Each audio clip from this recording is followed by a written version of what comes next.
if you don't keep doing it, you won't get better. You'll never get better if you don't keep doing it. So yeah, that's a big thing for me is just start and you'll get better as you go and you'll learn things and it's a huge learning process. And I just imagine, man, in a couple of years, I could have a few hundred of these done.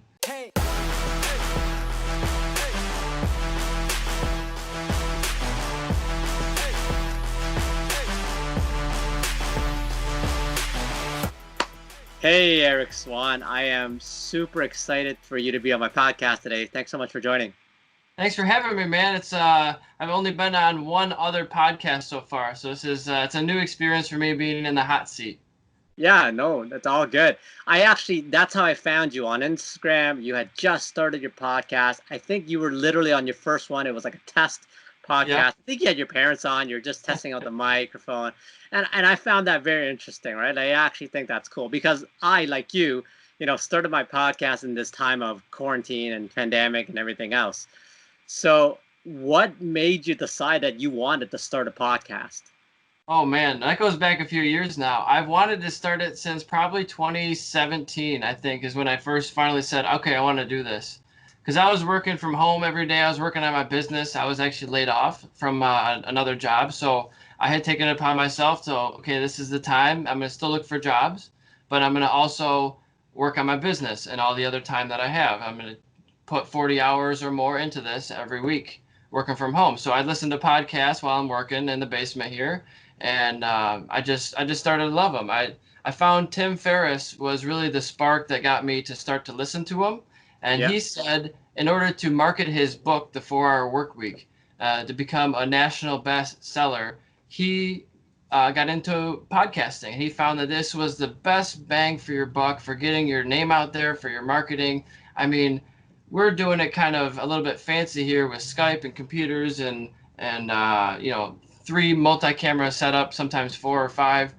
You don't need all that. You don't need external microphones. You don't need any of this fun stuff that costs money. All you really need is a phone, one phone with a camera, and just post it. I mean, but the thing is, for so long, I'm always nervous about what I'm going to say, or I don't know what to say, or I don't have there's no teleprompter telling me what to say, so you just get nervous. I'm not a television personality yet, so you're just not used to that. And so I just never did it. I never did it for years, and I never felt like my business was to a point where I should start really pushing marketing. But I mean, I already have 2,000 items for sale online, so what am I waiting for? Yeah. And so right now, I'm finally starting to get not all, but a few of my vendors listed online. There's a lot of work to be done still, but it's finally getting to that point where new vendors are coming online, new products. I expect to triple my inventory in the next few months. Hopefully, I should be around 10,000 SKUs by January 1st listed online. So that's an incredible growth in the next few months that I haven't been able to do before. So I'm doing some different things now, and I think it's going to start to pay off in the next few months here. Yeah, it sounds amazing. And I do like Tim Ferriss myself.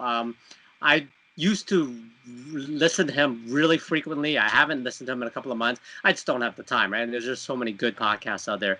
But one thing I really like about him is his ability to hack life, right? I think one of my favorite stories of Tim Ferriss is he wanted to win a martial arts championship, right? I think you know about this, right? And for the people who don't know about who Tim Ferriss is, I love it. He's like, I want to win this. I only had like 8 weeks to train. There's no way I'm going to be able to pick up the skill. I had some basic martial arts training. How I'm going to win. And he said, you know what I'm going to do? I'm going to read the rule books and see what I'm allowed to do. And he quickly found out in Sendao, which is a Chinese martial arts, Chinese, more realistic martial arts. It's not Kung Fu. It's not, it's not the fake stuff that you see on TV, but it's a real kickboxing / takedowns, but without the ground game, right? That's what Sendao Chinese kickboxing is. Anyways, long story short, he's found out that one of the ways of winning is if he can push an opponent out of the ring. And that's what he did. He focused on holding you and then pushing you out. And when you left the ring, if you left the ring 2-3 times, you're disqualified. And that's how he became a champion in martial arts, which I thought, again, I thought was a very, very cool story. Yeah, it's always a good idea to race to the rule book, and that's usually what's accepted, right? However, I've been dabbling in mountain bike racing, and mountain bike racing is different. It's not like sanctioned by a professional organization. It's run by volunteers, and I had a dispute with one of them one time because I got disqualified for a race, and I said, Oh, I didn't do anything wrong. I raced to the rule book, and the rule book says if there's a faster rider behind you, you do not necessarily have to yield to them.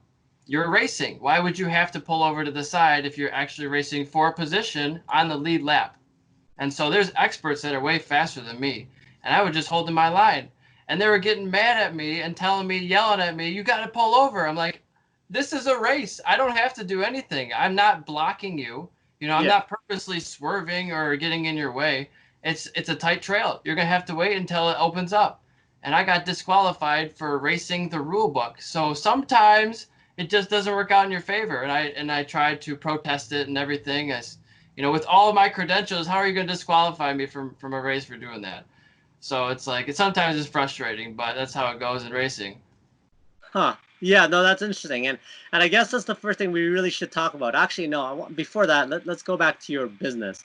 Sure. First of all, I think it's super cool that you had the gumption to start your own business. Anybody who's done any kind of selling knows that keeping track of 200 SKUs of inventory is dang near impossible, right? Let alone 2,000 that you have now, and then 20,000 by January 1st, right? So that's really cool. Uh, how or why did you want to start your business? What made you to, you know what, it sucks working for the man. It's time to do my own thing. Well, I had worked for a motorcycle parts company in the past near my house, and they were selling quite a lot every single day. And I did sales for a while, so I understand the parts, and I've raced, so I understand the parts. And then I went into order processing, so I'm seeing all the orders come through the company and approving them for fraud or not, or looking into them before they're approved and finally sent out the door. And just seeing the volume of sales come through the business, just like, wow, what if I had just a small percentage of this, and Hmm. hopefully a larger one, but you got to start somewhere. So I started with selling my old takeoff tires on Craigslist. It was just selling like crazy Hmm. because I'd use these tires for a couple days or a day at the racetrack, a few sessions, and I'd be done with them. They'd be not good enough for racing, but still good enough for a track day rider or a street rider to use these DOT tires for a year or two, maybe, after I used it for a day and a half. So I realized at one point I sold every single takeoff tire that I had used on the racetrack. And I was like, there's something here. And that was on Craigslist before I even migrated over to eBay. So, um, so I just started listing everything. I went over to eBay, and I started selling my T-shirts and my shoes and my CDs and books and DVDs. I went through all my drawers. Anything I didn't use, I put it online. Couches, furniture, cabinets, whatever it was. I sold cars and scooters, motorcycles, SUVs. I do consignment now, so I've sold products in over 500 different categories on eBay, from baby clothes and audio cassettes, electronics, race suits. Um, I specialize in motorcycle parts, but I sell just about everything there is right now because I have to be uh, accepting of somebody comes over and says, "Hey, I have all this stuff to sell. Do you want to sell it for me?" I'm like, okay, sure. I can't really turn it down at this point, so I'm Right. accepting everything. I'm trying to keep the dollar amount at least over $50 because I found, I started with a lot of CDs and books and DVDs, and they're nice to have another sale. And I get my business card out there. They know that I exist, but at some point you got to cut the dollar amount and say I have to have a threshold of a certain number, so to make it worth your time. Yeah, exactly. Because shipping out a CD is the same thing as shipping out a tire. You still got to spend that time to put it into the post office, as it were, right? So that Exactly. makes a lot of sense.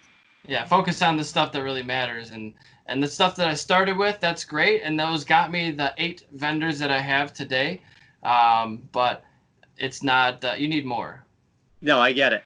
I actually want to spend a little bit of time talking about your logo. It's actually one of the coolest logos I've seen. Is that, did you make this logo? Did you have somebody do it? How did that come about? Other than Yeah, the fact that it's, Eric Swahn Racing. sure. I didn't actually create it. I don't have those graphic design skills, unfortunately. But I had the idea for it, and I kind of coaxed the design to where it is today. Um, I used a website called logomyway.com, which is a competition site, which competitions are great because you can have 50 people from all around the world competing for your design, and you only get to pay the winner.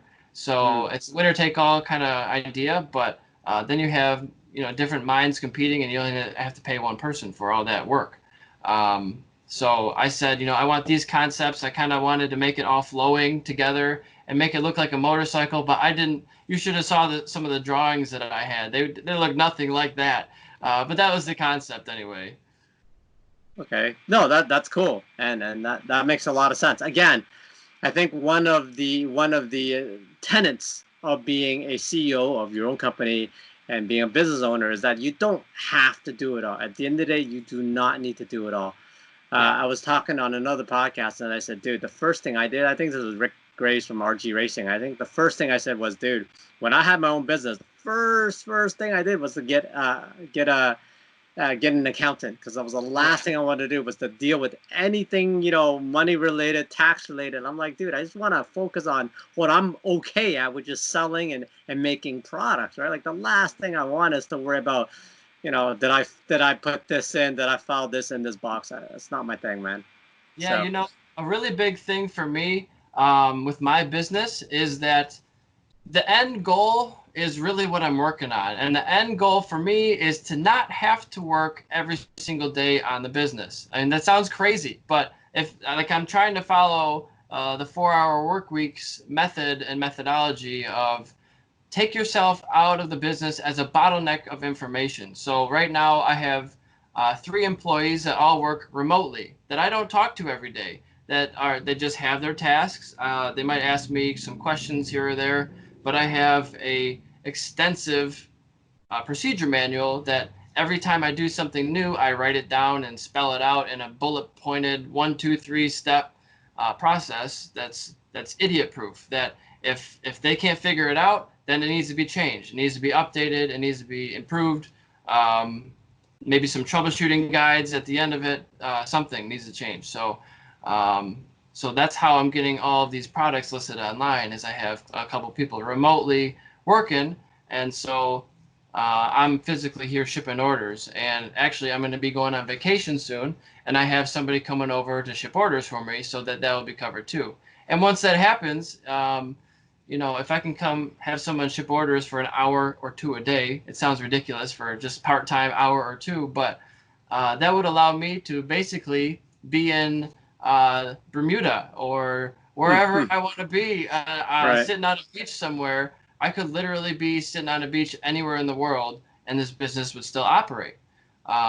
Now, not everything is covered at this point for me to be able to do that, and the sales aren't there yet. But I'm laying the groundwork now, and I think, like I said, in a few years, it could really be selling a lot more stuff, and having such a much more diverse catalog as well. Now, is eBay your primary portal of choice over all the Yes, other? I sell on a multi-channel kind of basis. So I use eBay. That's the main hub, just because that's where all the sales are coming from right now. That's probably 90% of the orders. Amazon sometimes sells quite a bit. It's hit or miss because I don't have a lot of things on there yet. I think Hmm. only maybe 400 items are on Amazon so far. It's much more exclusive on Amazon. It's much more restricted. Hmm. You can't sell as freely as you can on eBay.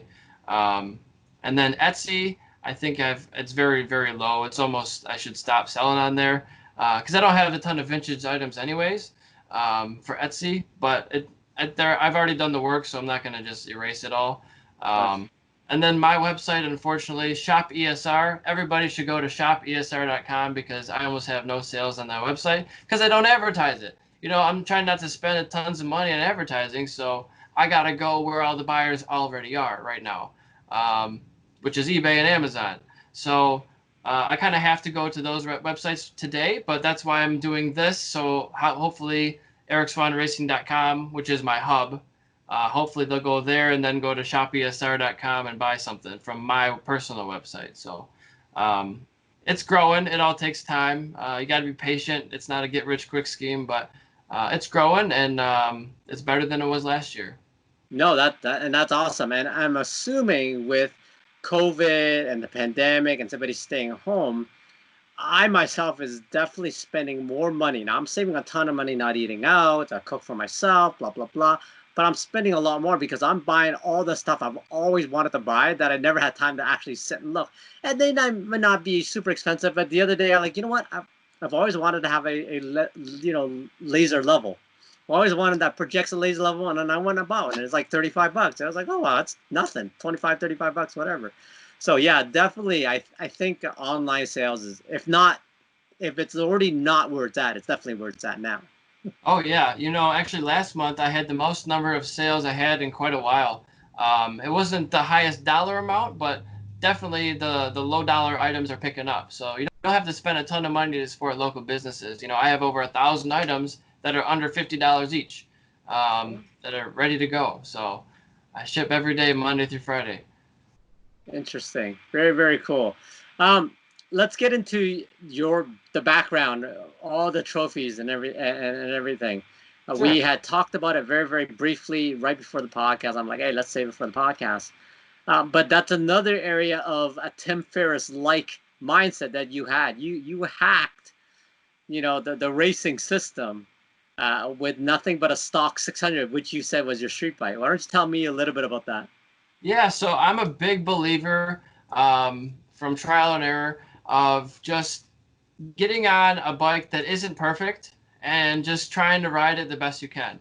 Because I have video of me on, I think it was Blackhawk Farms, or anytime I was on that first 600 bike that I had, just getting annihilated on the straightaways. It was not fast, it was not built, it had nothing on it, almost everything was stock. And I learned how to ride at the racetrack with that bike. And I think it really helped me because I didn't have the fastest bike. So I had to be better in the corners. I had to be better on the brakes and acceleration. And then I had to work really hard in the corners, and then just, suck it up on the straightaways. And I think that helped me out. And what I did was I entered all different classes of motorcycles. So there was a Formula One class that I could have entered, but I chose not to. I did 6 races every weekend, which were the stock 600s. So I did both stock, super stock and super bike 600 classes, both super stock, super bike 750s, and the same thing with the 1000s, the super stock, super bike. So I was racing in classes that sometimes had up to 80 horsepower more than I did on my bike. That was a stock, nothing built on it, just brake lines and the basics.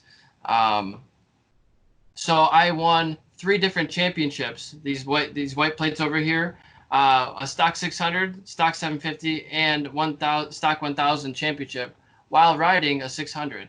So it depends what track you're at. If you're at like Road Atlanta, it's going to be really difficult. Or Road America, I never raced Road America, but if you were there, it might be extremely difficult to win those races on a 600.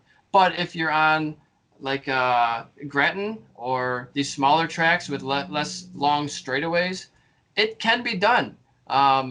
And you're not racing like at the professional level, so they're not getting every single ounce out of their bike and all the power that's possible. So there is a lot of room for you to kind of get in there if you're faster on the brakes and faster acceleration than they are, because they can't use the full power of that 1000 at the amateur level, even an expert level. It's difficult. So yeah, I would definitely recommend entering more races than you think you can do. You learn how to ride 6 races a weekend, and if it's a double header, then you might have 12 throughout Saturday and Sunday. Right. And at the end of 12 competitive races, not only are your tires shot if you haven't replaced them multiple times, your body is shot and you're just exhausted. So you have to learn how to ride economically of motion, like have an economy of motion with your body, and not just completely exhaust yourself by race 2, because then you got a whole bunch more after that, and also not crashing because you have another 10 races later. Um, Yeah, Eric Bostrom was talking about that. He says, one of the questions I had asked him was, how do you ride injured? Like, how is it that all professional motorcycle racers can get into a huge wreck and be ready to ride next week? And he says, it's really about being efficient on the bike. You learn through injury where you can rest, what position you can adopt on the bike to allow your right hand to not have to grip, 10% less, whatever it is. The point is, once you learn the bike, you learn the corners where you can kind of cheat the system a little bit. That's why you can ride through injuries. And I thought that was kind of fascinating as well. Yeah, I've actually, the very first races that I ever had, it was Friday. Friday, I had dislocated my thumb in a crash. Saturday, I chose to sit out because it was hurting too much. And Saturday's race was a 20 lap. They call it a solo 20. It's not for championship points. It's kind of like for practice, a long feature race type of thing, but no points. And then Sunday was the sprint races, the 8 lap sprint races for championship points. And so I sat out the Saturday because I was checking my tire pressure, and just the force of me putting the nozzle in my valve stem popped out my thumb again. I was like, I guess I should sit out today.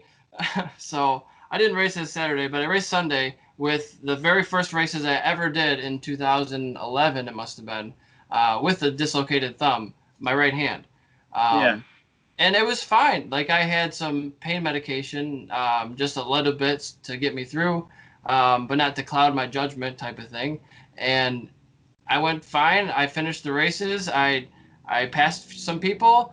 It wasn't a huge deal. I couldn't put a lot of pressure on it. So yeah, you had to learn how to use your legs more. Maybe compensated with my left hand more. I'm not sure, but just take it easy. Just the whole goal for that weekend was, let's get through it. Let's just finish the races. I don't care where I finish. Just don't crash again, and see where you finish. And next time you can now improve. Now you have a baseline. Now you know where you can improve at. That's cool. Now, with all that's going on in your life, you sound like a super busy guy. You've got a podcast going. You're booking guests. You've got a business that's taken off very well, and I'm happy for you. Are you still actively racing today? So actually, there was a potential race I could have done yesterday. I've migrated over to the mountain bike racing because it's just the expense of everything. I can't afford to get into motorcycle road racing today or this year, unfortunately, but I definitely want to get back into it, and that's the goal. But in the meantime, I've been doing foot races and mountain bike races. I think I want to do a triathlon event or something, maybe a shorter distance one, like a sprint or Olympic distance. So this year they canceled the mountain bike racing series. There's only, I think, one race this year, and that was yesterday up in northern Michigan, which would have been the Huron-Manistee National Forest, in the northern part of it. And I chose not to. They had one in Pontiac that was canceled last second, and I didn't want to drive 7 hours to have it potentially be canceled last second.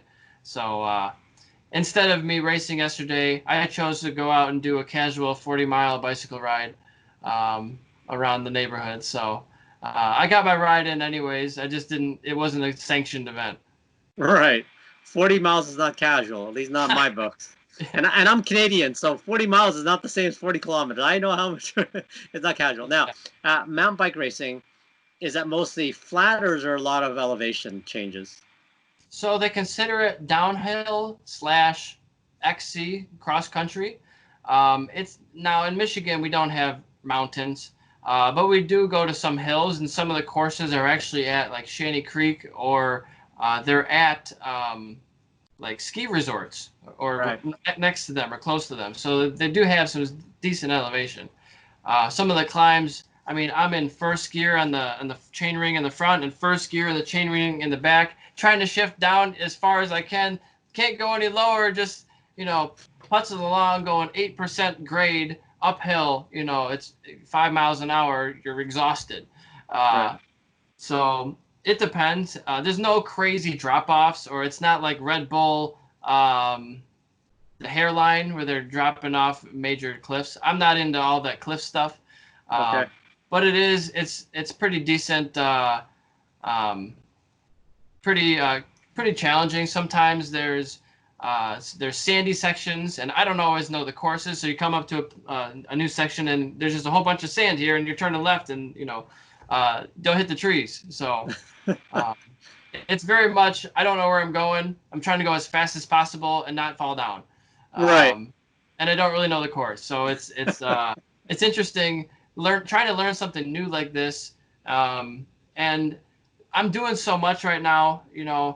I don't have all the time, even though I did a 40 miler yesterday. Some of these guys are doing 40 miles every day. Some of these Right. guys are doing 800, 1,000 miles a month, and I just don't have the time. I don't know that I want to do that many miles, to be honest. Yeah. So it's like I can't be competing at the elite level like they are if I'm not putting um, 40 hours a week into cycling. Right. I'm just not. So Yeah. I have to be okay with being in sport instead of expert or elite right now, and that's okay. I'm still competing at a high level. Maybe not this year because of the COVID and all that stuff. I'm trying to save some money, but yeah, I'm still getting the rides in. Trying to I might go for a ride later today. Still got a few hours of daylight, and my goal is 1,500 to 2,000 miles of cycling this calendar year. So. Wow, that's nuts. Now, where did the love of competition come from? Because you sound like the type of guy that that that will not say no. Like, will say you want to first one to the burger store, and you'd be like, okay, and you're Yeah. like pushing the guy down, grabbing your keys, and running to the car. Right? You're just not the type of guy to go, that's okay if he beats me or if she beats me. I'm fine with that. Now, I'm a sore loser. But as I age, I've realized I'm not as competitive as I once was, and simply because the thought of losing it's even worse as you get older. And I'm Yeah. like, you know what? Maybe I'll just let this one go. I got to choose and pick my battle, right? Yeah. Where did that love of competition come from? So for the love of competition, it's always fun if you're having fun with your buddies to pull somebody down, or if it doesn't really matter, yeah, you can do that stuff. But because I love competition so much, I do have this also this spot in my heart for being fair and clean as much as possible. So not making that dirty move, not taking someone out. Yeah, I've bumped bars with people a dozen times or so on track, but I've never actually made someone crash in all the races that I've done. And I find some pride in that because Mm, you're able to race at a high level, but yes, you're also not, causing thousands of dollars of damage or physical damage, personal damage. That's sometimes irreplaceable. So it's a fine line there. But yes, I've always been competitive. Being the youngest kid maybe is something with that. But yeah, it's just I always want to do my best. I'm always really competing against myself. Like today, if I were to go on a sport bike, and I probably get my butt kicked because I haven't been doing it in a while and I'm going to be rusty. But I would still, I would love to be out there and be dead last. I can't wait to get back out there and be dead last. Now that's not the ideal goal. No, I don't want to be last. But the first goal is to get back out there.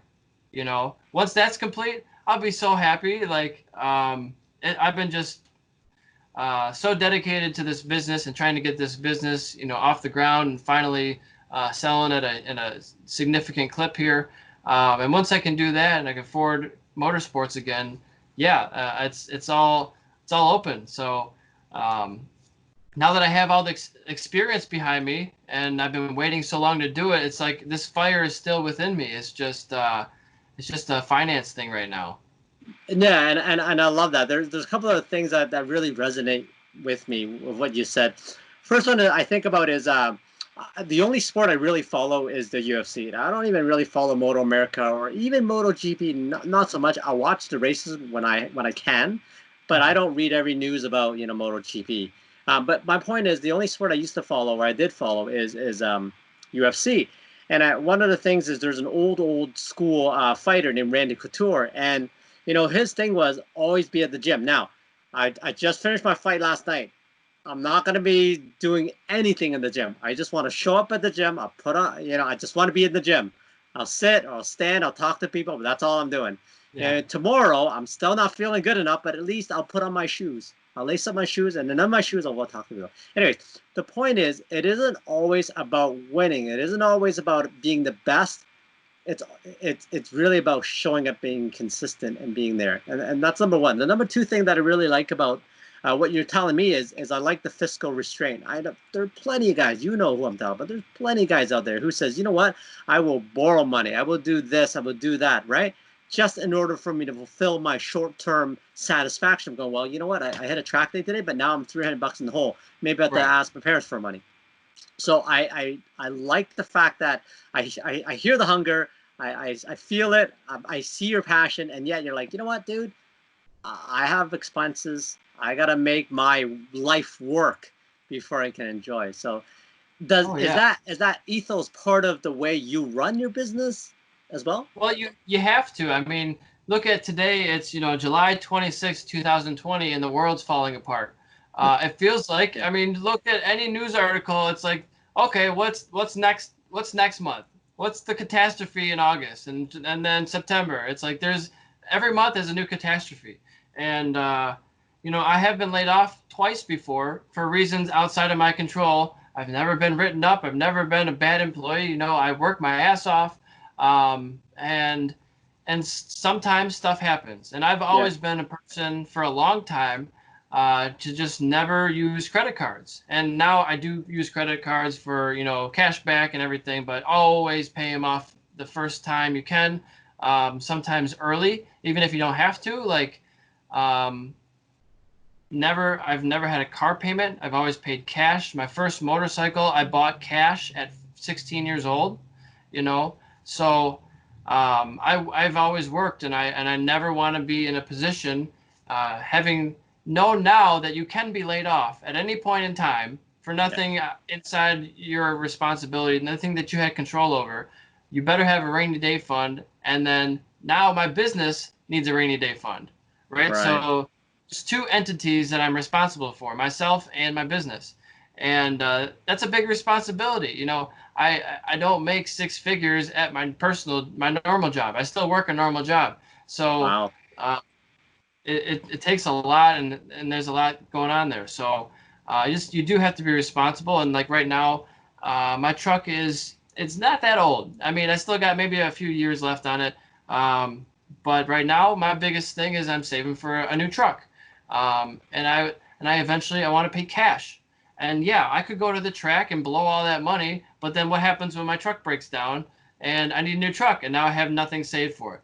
So yeah, it's all about your goals. And I write down my goals and I tell myself, and it's almost like I'm convincing myself of my goals in a way by just saying them all the time, writing them down and looking at them. I think it really helps because yes, I would love to go to the track tomorrow and do some track days. But if you keep your goals in sight and look at them, it's like your North Star. It's like guiding you. Okay, yes, I know what I want. The next $100,000 that I have is already spelled out of what I'm going to do with it. It's not a question what happens when I find more money, when I start to make more money. You see all these people who win the lottery who go broke. Mm-hmm. Well, I'm expecting to increase my income with this business eventually. So let's not be stupid about it. Let's put it in the right places. I'm still renting, so I eventually got to buy a house. So yeah, I'm 28 years old. I'm not a kid anymore. Right. I start thinking like I need to buy a house. Like my truck maybe in the next couple of years. Okay, well, how do I do track days too? I need a motorcycle now. I don't have a bike anymore. So it's like, well, that's how many thousands of dollars?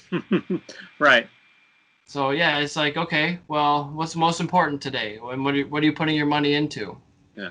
Although, I recently only learned that building up credit is important. I can't remember which podcast I was listening to. It might have been a Joe Rogan podcast. I can't remember the guest name.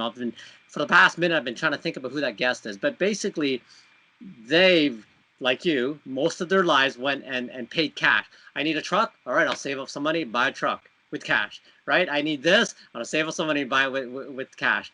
And when he finally went and try to get a mortgage from the bank, they're like, no, you have no credit history.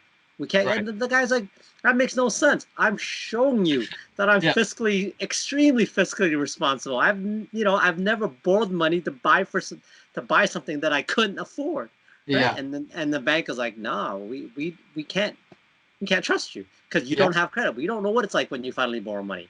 So Yeah. Oh, there yeah. is that balance, right? For sure. You have to, in today's age, you do have to use credit. So now what I'll do is say I saved up for a new mountain bike, and it was a couple $1,000 mountain bike, and so I had the cash in my bank account, but I used my card, and then I immediately went home and just paid it. So like that's a way to do it too. Yeah. Now, have you ever heard of something called the Onyx or the Black Card? I think I'm it's American Express. I think it's I'm not American familiar Express. with that one. Okay, you can Google it later, but basically, it's a pretty exclusive credit card, and it's got like a ton of stories. I don't know how much of it is true, but it comes down to it's a very exclusive card.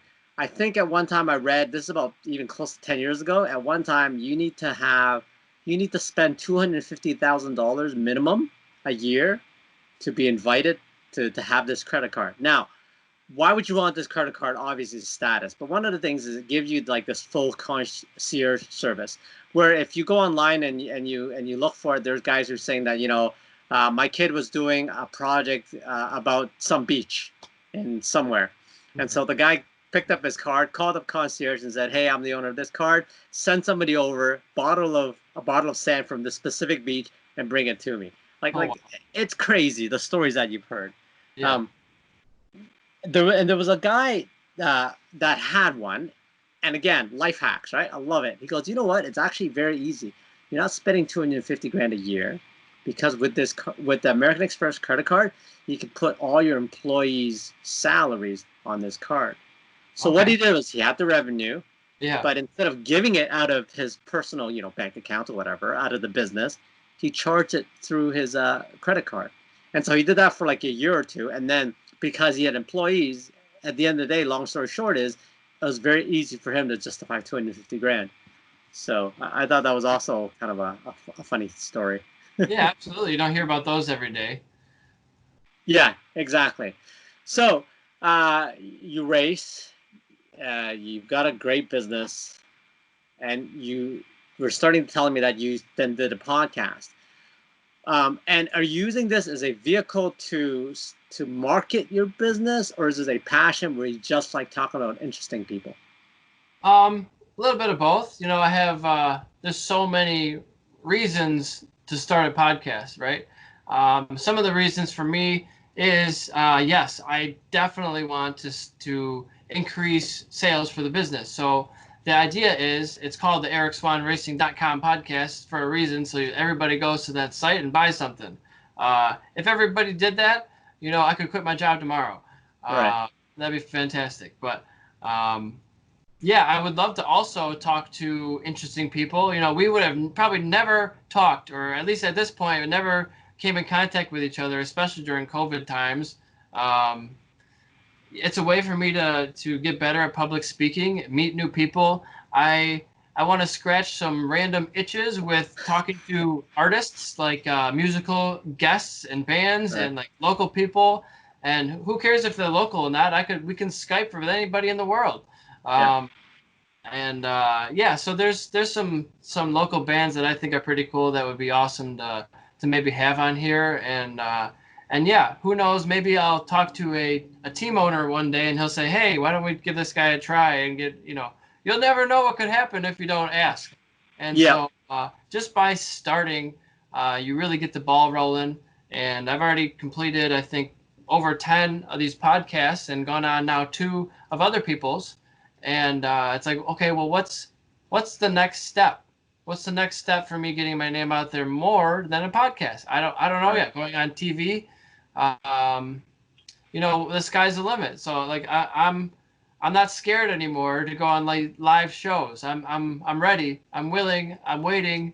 Um, I'm putting it out there that if you need me for something, I'm your man. Yeah, I've only done, I think this is my 23rd or my 24th podcast. I've stopped counting, by the way. And so that's still very, very new to me. Yeah. And I've told my guests in the past privately. I've never really spoke about it, but I used to get super nervous, and every time before podcast, I'd be like, "Man, why am I doing this again? I'm not getting paid. I'm not forcing anybody to be on. It's really myself. Like I'm taking all this burden on. I'm nervous as anything, and I'm losing sleep over it. And I'm like, why am I doing this? And I think finally, like literally maybe the 15th, 16th podcast, I could see the nervous energy of my guest. Yeah. Okay. And I'm like, oh, he's nervous too. And then I'm like, oh, he's nervous. Then why the heck do I need to be nervous? I should be confident. It's my show. But Yeah. anyways, long story short is I think there is benefit in doing something hard, difficult, and scary, and constantly doing it until you're no longer scared or find it super difficult, and then you got to move on to something else. It isn't like you conquer your fear once and then you're like, okay, I'm good, and you walk off into the sunset. But is that kind of your mentality too? Is that you just got to keep doing it until you get good? Oh yeah, when I start, I mean, I'm just starting now, so I can't say when I started. But when I started back in February, when I did the first episode with my parents, that was many months ago. I've improved, I think, a lot since then. My speech isn't perfect, but I don't say like or every other word. My speech is better than most people's, I'd say. There's another but As you yeah. say that. Right, yeah, I mean, it gets better. And I don't expect to be perfect. Like, I understand if there's only 20 people watching this because I'm sure it sucks right now. But if you don't keep doing it, you won't get better. You'll never get better if you don't keep doing it. So yeah, that's a big thing for me is just start and you'll get better as you go and you'll learn things and it's a huge learning process. And I just imagine, man, in a couple of years, I could have a few hundred of these done. And imagine the connections that I'd make with people. Hopefully, I have the power or the platform or the viewership or the audience to help sell my own things, but maybe I can help other people sell their own things. I had my cousin Tony on here, or Tony Paints, and that was one of the biggest episodes viewership wise that I've had so far. And he's got a huge network, and it's just great. If I could potentially get him one order or one piece of business, how great would that be for 2 hours of my time talking to him? Yeah, I agree with you. It's same kind of deal for me. I had Todd McNabney on the podcast. He was the number 5, and he owns Heroic Racing Apparel. Yeah, I know the name. Yeah, so if I had never spoken with him, I never would have heard of this company. And randomly on a Facebook group, somebody's saying, "Hey, I'm looking for a lightweight racing suit that's very breathable in the summer, where I don't look like a dork when I'm out and about. What do I do?" And I said, "Dude, don't get a suit. Get these Heroic Racing Apparel's hoodies, right? They're Kevlar-based hoodies. It looks like a regular hoodie, but it's got protection enough for regular street ride." And I was super stoked. Like, I don't know if the guy ever bought or not, but the fact that I was able to help him out in one small way, I think that's why I do it for. The second thing is, I actually, everybody's their, at least for me, I am my own worst critic, right? Like, I hate everything I say. I hate everything I do. Every time I listen to podcasts, I'm like rolling my eyes going, why didn't I talk? And like, nobody wants to hear me talk. And I'm thinking this as I'm saying this. But I have an upcoming guest, and I was talking to her, and she's like, "Oh yeah, I really loved your podcast with the people that you told me to watch." And she's like, "Dude, even if there's only one person listening, and it changes that person's life or makes that person happy for that day," she goes, "You just gotta keep doing it. Like, you never know if you're not producing it and it's not out there. You never know if you're gonna have an impact. Yeah, you might have 2 guys watching, and that could be disheartening. But like you said, you gotta just keep doing it." Yeah, it's cool to just see the progression throughout the years, and it'd be so cool to just network with all these people. That's what I keep coming back to. But something that I think about long term is jobs are going to be displaced at a huge proportion to what they were before. I mean, we're in the retail apocalypse of 2020, where all the malls are failing. Pretty much all the malls that you see, they're going under. And think about the thousands of people who work in malls or who are distributors of malls or related to malls. and all the furniture stores and Art Van, and like it's just the list goes on and on and on of bankruptcies due to Yep. COVID or due to internet sales. And something that can never be taken away is creative work like this. So podcast, nobody can come in here and say you can't do this anymore. I mean, YouTube might take you down if you say something crazy, but you know, they can't stop you from recording it. There's always other platforms even to put it on if YouTube goes away. Anchor and Patreon are video platforms.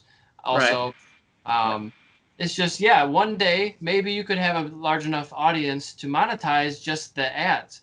But also, I could start talking about each individual product that I have. I could, you know, have it in front of me or put pictures on the screen if I don't have it in my warehouse. Yep. Because we have warehouses all over the country now. So Yep. I might not be able to physically have it, but we can still talk about it, and maybe it'll help my sales or another business's sales.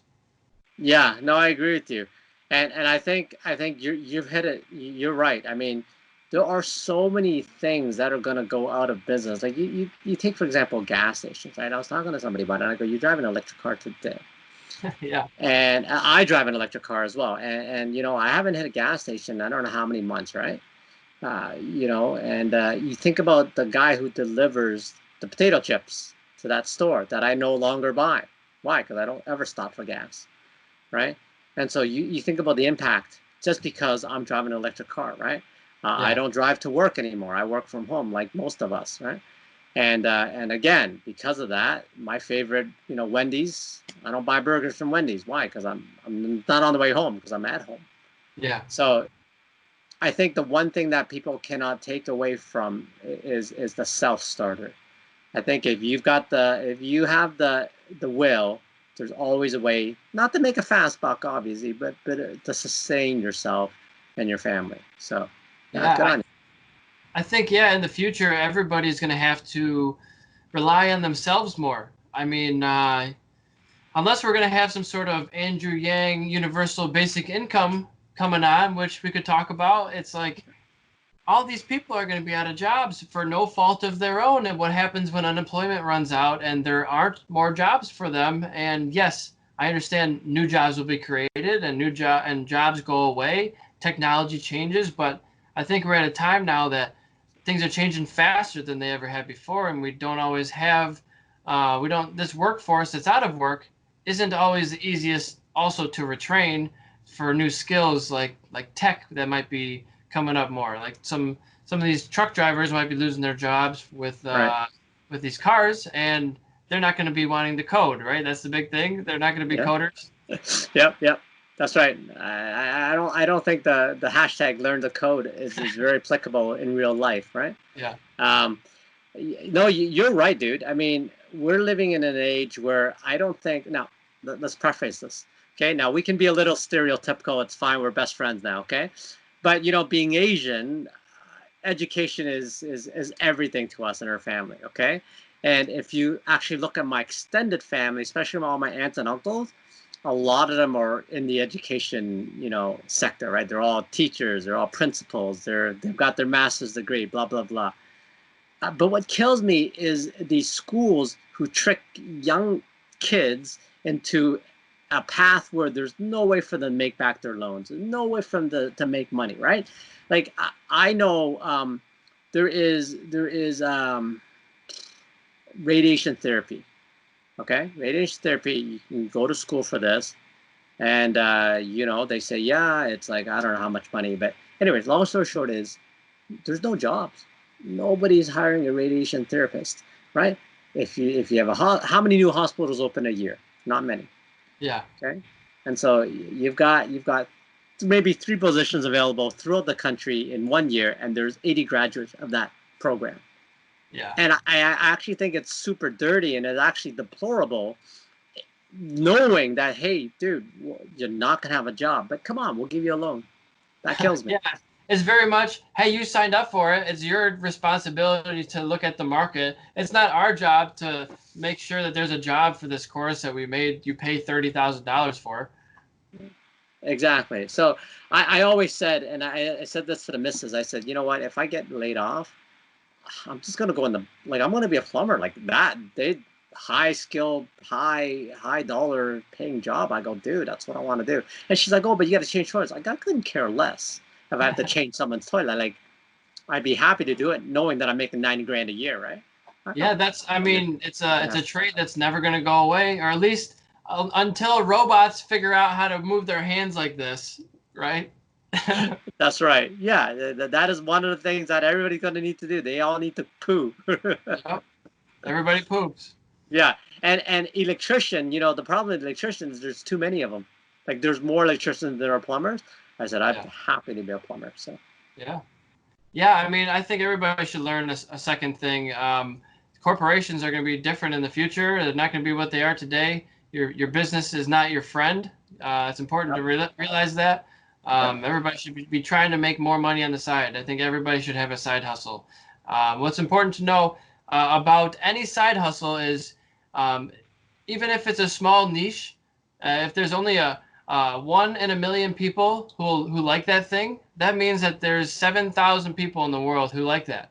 So, it's okay if only a small percentage follow you. All you need is 1,000 true fans to be successful. Now, what do you think about that? You touched on universal basic income. What are your thoughts on that?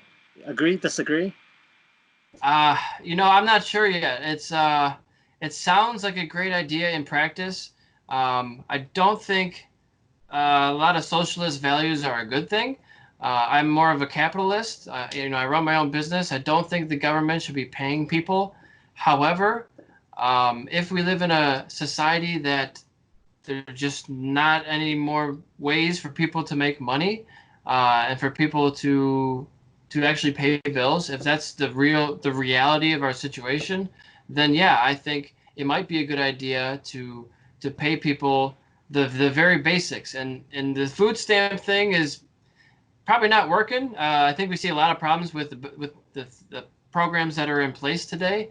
You might see a family who doesn't make a whole lot of money then spend those food stamps on food that you would never want them to eat, like junk food and pop and candy, and like nothing of nutritional value. So that's a problem too. Like if we give you money for food, it needs to be like fruit and vegetables and like meat and the things that are actual life sustaining, not junk food and candy that is going to make that population obese. And you can't tell me like you can't eat cheaply, healthily. Like a banana is 12 cents. Right. A carton of eggs is 50 cents. Like, come on. Okay, carton of eggs here in Canada is not 50 cents, but I understand what you're saying.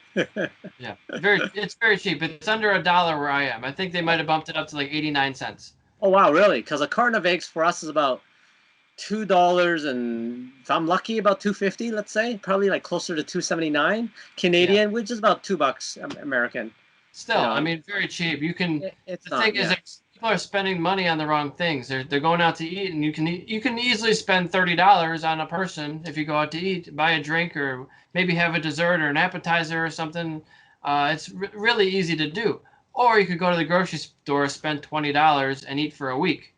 Yep. I hear you. I hear you.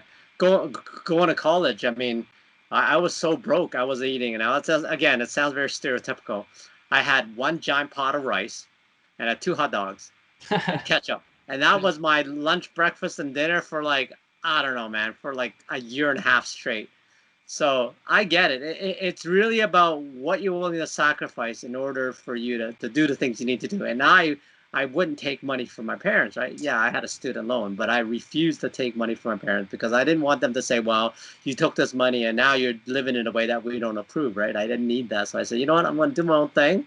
What I'm sacrificing is nutrition. But hey, I survived, and I'm Were you ever big on the ramen? Big in the where? Sorry. Were you big on eating ramen food, like the noodles? No. Well, yes and no. Obviously, ramen is good. I like it. There's many different types, but I also knew it wasn't the most nutritious thing for me. Yeah. And I'll be very honest with you, the rice was easier. You buy yourself a rice pot, like a rice maker. Every Asian family has one. I had one.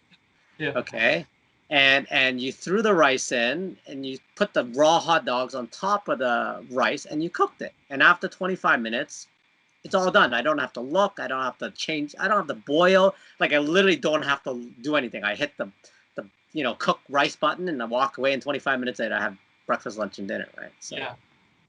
Okay. Lazy. Easy. It's an easy meal. That's okay though. Yeah. No. Totally. Now, you rent, so you don't live at home. I do not. No, I moved out when I was 18. It was good for me to get away and be my own person and live on my own. And I went to college for 2 years, 2.5 years. I went to Oakland University. I studied general education stuff. I didn't really know what I wanted to do, and then I decided on mechanical engineering. But that was at the same time I started doing track days and started racing and doing summer classes. So and I was working, so it was a lot. And I actually dropped out of college. I did 65 credits. I never failed a class, which is actually more than you need for an associate's. But Oakland University does not offer associate's degrees. So I don't have a degree, but I have more than enough credits for one. So I dropped out, and I focused all of my energy on motorcycle racing, which is probably one of the best decisions I ever made. Some people would disagree probably, but I wanted to see how far I could take it. And in a very short period of time, I went from never setting foot on a racetrack to becoming a professional, in just a couple short years. So I achieved, I guess, my goal of becoming a pro. I'm not currently a pro, but I'm sure that I could get back to that status pretty quickly. I think give me a few track days and a couple wear races, and I'd probably be fast enough to qualify for a pro event. So I'm trying to stay fit. I'm trying to stay, with all the cycling that I'm doing, and I'm competitive. I could go ride a bike tomorrow, and I'd still be a little sore. I'm sure some muscles you don't use on a big bike, but yeah, I'd be right there. Where did the love of racing come from? From your parents, siblings? I don't know. It just came. My parents did not want me to have a motorcycle at all. At all. It was a fight. It was a big struggle for me to get a bike. You're paying for it on your own. You're not getting one. First of all, you're gonna hurt yourself. My dad broke his arm on a bike as a kid, and I always thought it was too dangerous. But he had a scooter. He had a scooter that I learned to ride on. It was a 250cc scooter, so it wasn't slow. It was a big scooter, and I'd ride that all around the neighborhood. But I never really had a passion for racing growing up. I'd always see it on TV, like, oh, that's cool, but I don't know anything about it, and I don't know how to get into that, and it seems so far away. Like, it's just a sport that wasn't talked about, wasn't even in the realm of possibility for me growing up. And then I got a 250cc motorcycle, a Kawasaki, and then I just started progressing from there. I learned more, looked into it more, and I found out, well, to use my bike the right way, I have to go to the racetrack. And even when I went to the racetrack, I had no intentions of racing. It was just like, well, I think that I'm faster than doing track days. I'm faster than people who are already racing. So why don't I just go racing and just try that out? Like, I don't know, see how that goes.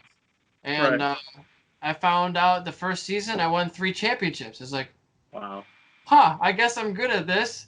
Why don't I keep going? And then I became an expert, and I got second place overall in the championship behind the guy who has been doing it for 15 years. His dad's a suspension technician. Wow. I was basically doing the best that I possibly could versus a veteran, Yeah. So, yeah. Yeah. Lloyd Bailey, in a couple of podcasts ago, if not the last podcast, said, he found out that it was only $180 to enter an endurance event. Yeah. Right? Endurance racing event. And it was $300 to do a track day. And he's like, well, I get more practice time doing an endurance race, and it costs me less. Yeah. So that race practice is so valuable. Just the race experience. People behave way differently in a race than they do in a track day. And so do you. even my lap times, they do differ from the race to practice. Sometimes it's you always push harder, you risk more. Why would you risk in practice? There's no reason to do that. There's no reward. I mean, you want to be able to get down to the lap time and prove to yourself you can do it consistently, but there's no risk in doing that race record lap time in practice every single time. Right. So where do you go from here? You've got business going on. You're doing pretty well for yourself. What do you want to do next? What's the next level for you? So the next level for me is what I'm still focusing on. I'm staying the course. I'm in communication with my VAs, so virtual assistants. I have one full-time and two part-time people who are working with me right now, and one's in India and two are in Michigan. Hmm. And so I'm just working with them, trying to get all these products listed online. Our vendors will send their inventory sheets with their images, and we modify them in the right format for eBay, and then we'll upload them. Well, sometimes right now it's not a perfect process, so there's sometimes errors. So we're trying to make all the errors go away, get everything listed with no problems. And so that's what I've been working on for the last couple of years now, is just trying to get all these new vendors that we've acquired in the last year or so, trying to get these 8 vendors online with like 26,000 products. So that's really my big focus. Every single day I come home from my normal job and ship some orders and work on answering these questions and figuring out how to get these products online. I'm just doing my miles. I'm trying to do 50 to 100 miles every single week. I'm going to go out probably after this and see if I can get it. I don't know. I'll shoot for maybe 37. I'll say that. Shoot for 37, and maybe I'll get 40 or so. If not, maybe 25s if I take it easy. Yeah. Just trying to get some miles in, trying to keep the bank accounts in the right direction, and just get more products online, man. That's the biggest thing. It's like what can you do to get your goal, to get towards your goals faster? And the number one thing for me to do that is to get all these products online, Right. and also is the manuals that I have that I talked about to list the product from start to finish, is to get these manuals bulletproof.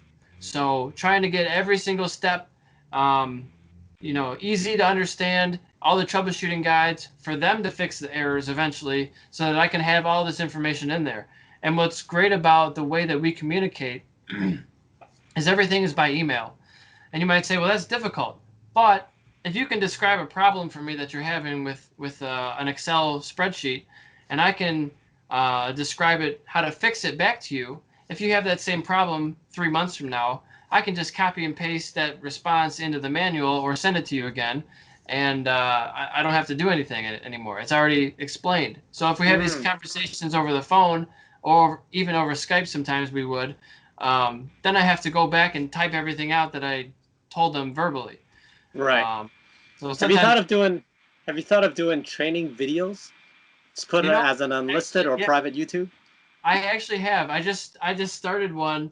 I've had about 12 different people work for me over the years, shipping Right. orders physically in person. And I just made one the other day of multicam setup, just like this, with me shipping an order, also using Zoom as a screenshot video, so you can see what I'm doing on the computer. Awesome. So I just put that together. It's like 20 minutes, how to ship pretty much anything from start to finish, even drop ship orders. So yeah, it's been recorded. I just finished it this weekend. Um, it's in its baby stages though. No, that's awesome. And I think, in this day and age, all the younger folks, all they want is video, right? And Yeah. even in my personal life, I have a regular job just like you. I work for somebody, but the thing is, we were building out something, as software related, and they're like, oh, I'm like, well, how do you do this? They're like, oh, just look in the README or look in the help file. I'm like, dude, the second you say that, you've lost the business, right? Because nobody today has the time to look at, nobody RTFM, nobody reads the manual, right? And so you gotta, it's gotta be understandable within the wizard. If you tell me to click next, you gotta explain to me why I have to click next, right? Yeah. And barring that, because it might be 10 paragraphs, than I need a video explaining what is going on, right? So Yeah. I get it.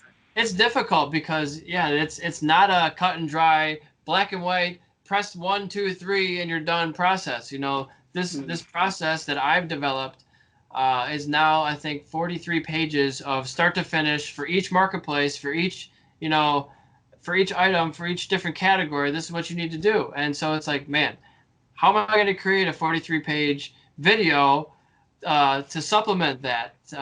And so it's just tough. It's so much information, and there's so many caveats to different things. Like, oh my God, how am I going to explain all of this? Right.